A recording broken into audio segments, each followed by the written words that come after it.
Halo semuanya, di sini aku Marta Dwi Citra dengan NPM 22160211116 akan menjelaskan tentang mata kuliah kewargaan. Yang pertama, kelompok 1 kelas A tentang perubahan dan perkembangan hubungan negara dan warga negara di era digital. Revolusi digital telah mentransformasi tata kelola negara dan kehidupan masyarakat dengan meningkatkan akses informasi dan teknologi, mendemokratisasi partisipasi, serta mendorong pemerintahan yang lebih transparan dan akuntabel. Dampak positifnya mencakup peningkatan partisipasi masyarakat, transparansi dalam pengelolaan pemerintah, efisiensi birokrasi, dan inovasi teknologi. Namun, tantangan seperti ketimpangan digital, penyebaran misinformasi, kekhawatiran terhadap privasi data, dan ketergantungan berlebihan pada teknologi juga muncul. Dengan kolaborasi antara pemerintah dan masyarakat untuk menciptakan infrastruktur yang memadai dan meningkatkan literasi digital sehingga revolusi digital dapat menjadi kekuatan positif yang mendorong kemajuan dan kesejahteraan masyarakat. Yang kedua, dari kelompok 1 kelas B, perubahan dan perkembangan hubungan negara dan warga negara di era digital. Perkembangan teknologi digital mengubah konsep kewargaan dengan memperluas partisipasi warga dalam pengawasan kebijakan dan dialog politik, mempermudah komunikasi serta penyebaran informasi, namun juga menghadirkan tantangan seperti cyberbullying, hoaks, dan kejahatan siber yang mengancam keamanan data dan privasi. Dengan demikian, penting untuk memahami bagaimana hubungan antara negara dan warga negara berkembang di era digital dan bagaimana konsep kewargaan ini beradaptasi dengan perkembangan teknologi. Penggunaan media sosial memberikan dampak yang kompleks terhadap masyarakat. Ia telah menjadi katalisator perubahan sosial, baik positif maupun negatif. Sisi positifnya, media sosial mempermudah penyebaran informasi dan mendorong partisipasi masyarakat. Namun, di sisi negatifnya, penyebaran hoaks, ujaran kebencian, dan polarisasi sosial juga semakin marak, mengancam nilai-nilai sosial dan kesatuan bangsa. Selanjutnya adalah dari kelompok 2 kelas A tentang kunci untuk meningkatkan partisipasi dan memperkuat demokrasi di Indonesia. Demokrasi di Indonesia sangat dipengaruhi oleh partisipasi aktif warga negara dalam proses politik, yang mencakup hak, kewajiban, dan tanggung jawab individu. Meskipun pemilu telah dilaksanakan secara demokratis, tantangan terhadap partisipasi politik tetap ada, seperti yang terlihat pada penurunan partisipasi dalam Pilkada 2020 di Kabupaten Pasuruan. Banyak warga merasa skeptis terhadap calon pemimpin dan proses demokrasi yang menunjukkan perlunya peningkatan pendidikan politik. Keterbatasan akses informasi dan pendidikan di daerah terpencil memperburuk situasi ini. Program pendidikan politik yang efektif dapat meningkatkan kesadaran dan keterlibatan masyarakat sehingga mendukung penguatan demokrasi. Oleh karena itu, tentang politik kewargaan dan pendidikan politik sangat penting untuk meningkatkan partisipasi warga negara di Indonesia. Selanjutnya adalah kelompok 2 dari kelas B, politik kewargaan. Konflik kewargaan HAM di Papua menekankan bahwa penegakan hak asasi manusia, HAM, di Papua adalah tantangan kompleks yang memerlukan pendekatan komprehensif. Meskipun pemerintah telah mengambil langkah-langkah, seperti pembentukan Komnas HAM, perwakilan Papua dan kebijakan pembangunan inklusif, tantangan seperti keadilan historis dan pengakuan atas kesalahan masa lalu masih ada. Kolaborasi antara pemerintah, lembaga internasional, dan organisasi masyarakat sipil sangat penting untuk menciptakan lingkungan yang aman dan adil bagi masyarakat Papua. Pendidikan dan pelatihan tentang HAM bagi aparat keamanan juga diperlukan untuk meningkatkan pemahaman dan penghormatan terhadap hak asasi manusia. Strategi penyelesaian konflik harus mencakup penguatan kerjasama antar lembaga, pemberdayaan generasi muda, dan pemantauan media sosial.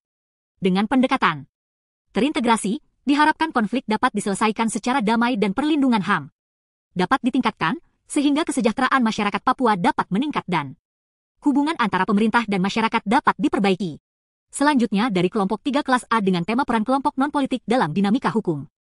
Mahkamah Rakyat Luar Biasa, MRLB, dibentuk sebagai respons terhadap tindakan represif pemerintah Joko Widodo yang mengabaikan pelanggaran hak asasi manusia, menciptakan ketidakpuasan di kalangan masyarakat.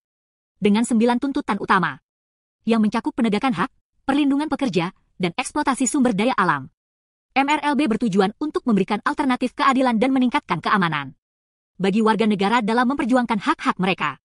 Situasi di bawah pemerintahan Jokowi ditandai oleh pembajakan legislasi demi kepentingan elit, penggunaan kekerasan terhadap disen, serta manipulasi informasi yang semakin memperdalam ketidakpuasan publik.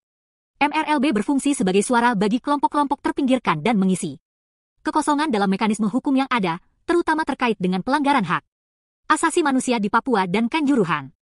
Meskipun proses penegakan hukum yang efektif masih memerlukan perubahan signifikan, MRLB berperan penting dalam meningkatkan akuntabilitas pemerintah dan memperjuangkan hak-hak warga yang terabaikan.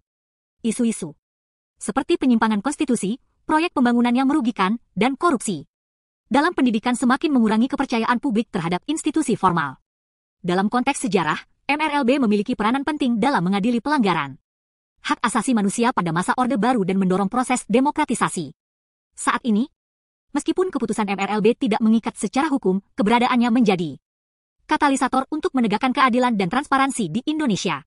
Dengan melibatkan masyarakat dalam proses hukum, MRLB menegaskan bahwa keadilan dapat dicapai melalui partisipasi aktif warga negara, berkontribusi pada transformasi sosial dan politik, menuju sistem hukum yang lebih adil dan responsif. Selanjutnya materi dari kelompok 3 kelas B dengan tema Undang-Undang Nomor 17 Tahun 2007 menekankan pentingnya peran masyarakat sipil dalam demokratisasi di Indonesia. Data Badan Pusat Statistik, BPS, mencatat indeks demokrasi Indonesia pada 2022 mencapai 73,26, mengalami kenaikan dari tahun sebelumnya. Namun, partisipasi politik masyarakat yang masih berkisar di angka 50-60 menunjukkan bahwa peran masyarakat sipil perlu diperkuat untuk memperbaiki kualitas demokrasi. Masyarakat sipil berfungsi sebagai entitas mandiri yang dapat membatasi intervensi pemerintah dan bersikap kritis. Karakteristik utama masyarakat sipil meliputi otonomi politik, keswadayaan, dan keswasembadaan yang diwujudkan melalui organisasi non-pemerintah. Tingginya partisipasi politik merupakan kunci untuk mencapai sistem politik yang demokratis. Namun saat ini partisipasi generasi milenial masih rendah, terutama akibat kurangnya literasi politik.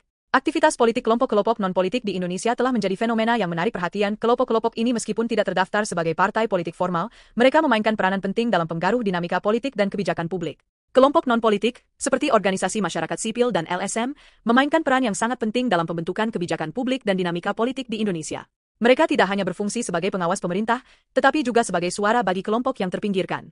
Dengan keahlian dan legitimasi moral yang mereka miliki, kelompok ini dapat memberikan masukan yang berbasis bukti dalam proses pengambilan keputusan. Melalui berbagai metode, termasuk advokasi dan penggunaan media sosial, mereka mampu menggerakkan masyarakat dan mempengaruhi kebijakan yang lebih inklusif. Meskipun menghadapi tantangan, keberadaan mereka sangat krusial untuk memperkuat demokrasi dan memastikan akuntabilitas. Selanjutnya materi dari kelompok 4 kelas A transformasi politik secara filosofis dan teoritis. Akuntabilitas pemerintah. Transformasi politik merupakan perubahan mendasar dalam struktur kekuasaan, kebijakan, dan nilai sosial yang membentuk interaksi antara negara dan masyarakat. Perubahan ini melibatkan aspek filosofis dan teoritis yang kompleks, dari pemikiran klasik hingga modern, yang menekankan pentingnya keadilan, legitimasi, dan kebebasan. Transformasi politik tidak hanya menyangkut peralihan mekanis kekuasaan, tetapi juga perubahan pandangan masyarakat terhadap keadilan dan otoritas.